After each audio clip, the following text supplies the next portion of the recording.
Assalamualaikum warahmatullahi wabarakatuh. Halo teman-teman, kembali lagi dengan saya Kusnia Zulfanur Khalifah. Dalam video kali ini kita akan belajar keterampilan berbahasa. Nah, apa itu keterampilan berbahasa? Keterampilan berbahasa adalah keterampilan seseorang untuk mengungkapkan sesuatu dan memahami sesuatu yang diungkapkan oleh orang lain dengan media bahasa baik secara lisan maupun tulisan. Apa saja jenis keterampilan berbahasa? Yang pertama, itu ada keterampilan menyimak. Yang kedua, keterampilan berbicara. Yang ketiga, keterampilan membaca. Dan yang terakhir, ada keterampilan menulis. Tapi pada video kali ini kita hanya akan belajar tentang keterampilan menyimak. Keterampilan menyimak adalah mendengarkan serta memperhatikan baik apa yang dibaca atau diucapkan oleh seorang pembicara, serta menangkap dan memahami isi dan makna komunikasi yang tersirat di dalamnya. Yaitu tujuan menyimak. Yang pertama, menyimak untuk memperoleh pengetahuan. Nah, itu sudah jelas ya teman-teman, ketika kita menyimak orang lain, kita bisa memperoleh pengetahuan. Dan yang kedua yaitu menyimak untuk mengevaluasi. Ini bisa juga untuk menilai apa-apa yang kita simak, seperti baik buruk, indah jelek, logis dan tidak logis, dan lain-lain. Dan yang ketiga, menyimak untuk mengapresiasi, yaitu menyimak untuk menghargai apa yang telah kita simak. Dan yang keempat, menyimak untuk mengkomunikasikan. Nah, ini bisa juga dapat untuk mengkomunikasikan ide-ide, gagasan, maupun perasaan-perasaan kepada orang lain secara lancar dan tepat. Dan yang kelima, itu menyimak untuk memecahkan masalah. Orang yang menyimak bermaksud agar dia dapat memecahkan masalah secara kreatif dan analisis.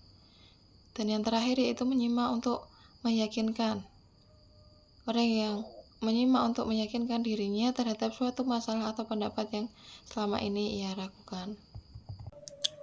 Nah, materi selanjutnya yaitu jenis menyimak. Yang pertama ada menyimak ekstensif, yaitu jenis kegiatan menyimak yang berhubungan dengan hal-hal lebih umum dan lebih bebas terhadap sesuatu bahasa. Tidak perlu di bawah bimbingan langsung seorang guru. Yang kedua yaitu menyimak intensif. Nah, ini berhubungan dengan menilai apa-apa yang dia simak, baik buruk, indah jelek, logis dan tidak logis, dan lain-lain. Yang ketiga menyimak sosial, itu menghargai apa-apa yang telah disimaknya. Dan yang keempat menyimak sekunder. Yang selanjutnya yaitu menyimak sekunder. Nah, ini berhubungan dengan mengkomunikasikan ide-ide, gagasan, maupun perasaan-perasaannya kepada orang lain secara lancar dan tepat. Nah, yang kelima ada menyimak estetik, yaitu menyimak musik, puisi, membaca bersama, dan menikmati cerita-cerita serta teka-teki. Nah, yang terakhir yaitu menyimak krisis. Ini jenis menyimak yang di dalamnya sudah terlihat kurangnya atau tidak adanya keaslian ataupun kehadiran prasangka serta ketidaktelitian yang diamati. Yang selanjutnya itu menyimak konsentrat. Ini merupakan menyimak untuk mengikuti petunjuk-petunjuk serta menyimak urutan-urutan ide, fakta-fakta penting, dan sebab akibat. Yang kedelapan yaitu menyimak kreatif, jenis menyimak yang mengakibatkan dalam pembentukan dan rekonstruksi seorang anak secara imaginatif kesenangan-kesenangan. Yang sembilan menyimak integratif, yaitu jenis menyimak sama dengan intensif, yang menuntut lebih banyak konsentrasi dan seleksi. Yang ke-10 menyimak pasif. Ini merupakan menyimak penyerapan suatu bahasa tanpa upaya-upaya sadar yang biasanya menandai upaya-upaya kita saat belajar dengan teliti, belajar tergesa-gesa, menghargai luar kepala, berlatih, serta menguasai suatu bahasa.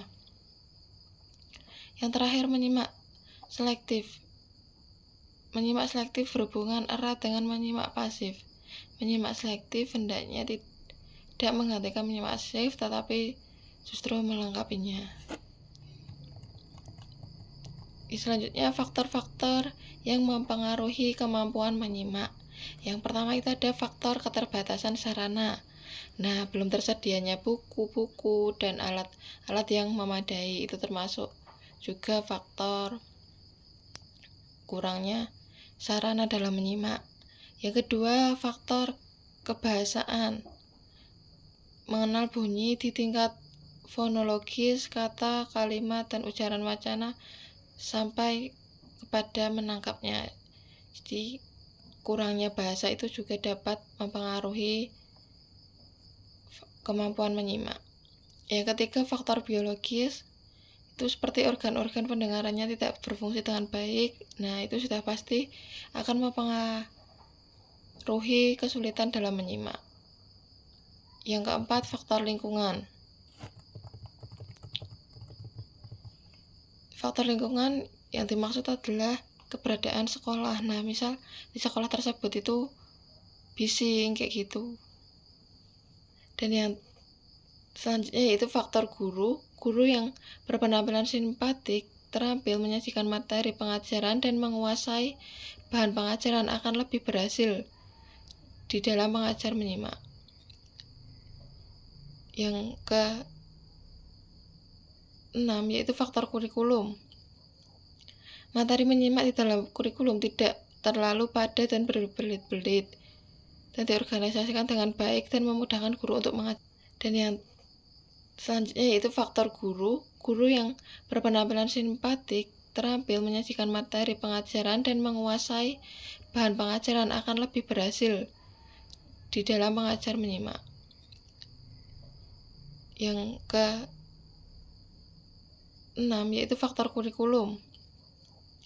Materi menyimak di dalam kurikulum tidak terlalu padat dan berbelit-belit dan diorganisasikan dengan baik dan memudahkan guru untuk mengajar menyimak. Dan yang terakhir yaitu faktor metodologi. Guru yang menguasai dan menggunakan banyak metode mengajar menyimak yang lebih baik. Jadi metode-metode dalam menyimak itu juga penting ya teman-teman. Meningkatkan kemampuan menyimak. Yang pertama, teknik logi, yaitu dengan mempelajari urutan informasi dengan informasi lain yang serupa. Yang kedua, teknik menggabungkan, yaitu menghubungkan atau menggabungkan pesan pertama yang akan diingat dengan pesan yang kedua, ketiga, dan seterusnya. Yang ketiga, teknik fonetik, melibatkan penggabungan angka-angka, bunyi-bunyi fonetis, dan kata-kata yang mewakili bilangan-bilangan tadi, serta bunyi-bunyi dengan pesan yang akan diingat. Yang keempat, yaitu pengelompokan kategorial, yakni suatu teknik pengorganisasian yang dapat digunakan secara sistematis untuk memodifikasi informasi baru dengan cara memberikan struktur baru pada informasi-informasi tadi. Yang kelima, teknik pemenggalan. Teknik ini memberikan cara mengingat pesan dengan cara memenggal pesan-pesan yang akan dipanjang. Dan yang keenam, konsentrasi.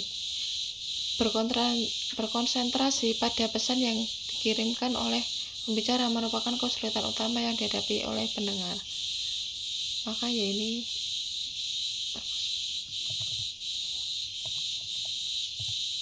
yang selanjutnya yaitu strategi pembelajaran menyimak di SD. Tujuan pembelajaran menyimak di SD yaitu untuk memperkaya kosakata anak sehingga membantu murid ketika belajar membaca dan menulis.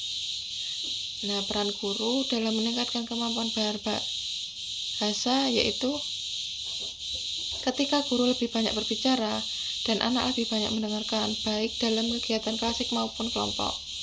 Pemberian kesempatan pada murid untuk saling menyampaikan pendapat secara lisan dalam bentuk diskusi. Nah, materi pembelajaran menyimak itu juga dapat yang pertama, mengajarkan kepada murid bagaimana menerima pesan telepon secara singkat. Nah, yang kedua, membaca paragraf pendek tentang ilmu pengetahuan atau buku bacaan.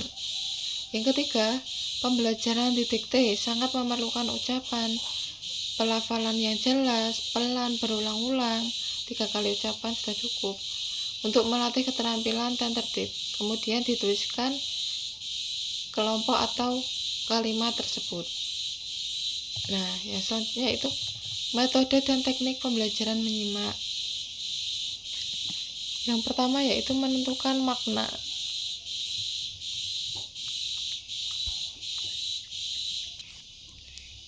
Ini sangat penting karena tanpa adanya penjelasan guru, maka murid tidak akan menangkap dan memahami apa yang didengarkannya. Yang kedua yaitu memperagakan ekspresi. Setelah guru menentukan makna, maka diulang beberapa kali. Pertama, guru berada di depan kelas dan selanjutnya bergerak ke kiri dan ke kanan agar semua murid dapat melihatnya. Yang ketiga, menyuruh mengulanginya. Murid menirukan apa yang disebutkan oleh guru sambil melakukan suatu gerak atau menunjukkan suatu gambar. Yang terakhir yaitu memberikan latihan ekstensif.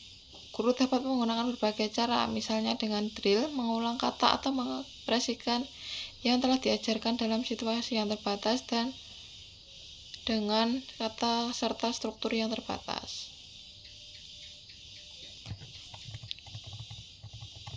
Terima kasih.